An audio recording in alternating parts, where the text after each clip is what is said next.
Beginning your Intramuros walking tour, an episode of series, Walking Tour of Intramuros. Begin at the Intramuros Visitors Center at the restored Baluartillo de San Francisco Javier in Fort Santiago, Google Maps.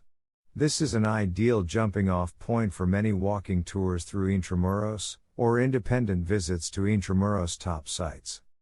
At the center, you can pick up brochures on the places you plan to see or find out about scheduled cultural events in the walled city. Fort Santiago is easily accessible via taxi, jeepney, or LRT. The central terminal station is the closest stop. Read about Manila's commuter rail system for more details. The tour will take about 2 hours and involves a fair amount of walking. We recommend you avoid walking in the middle of the day. Limit your trips to before 9 a.m., or after 4 p.m. to avoid sunstroke or sunburn. To fully enjoy your trip, you'll need 1. A carry bag for souvenirs. 2.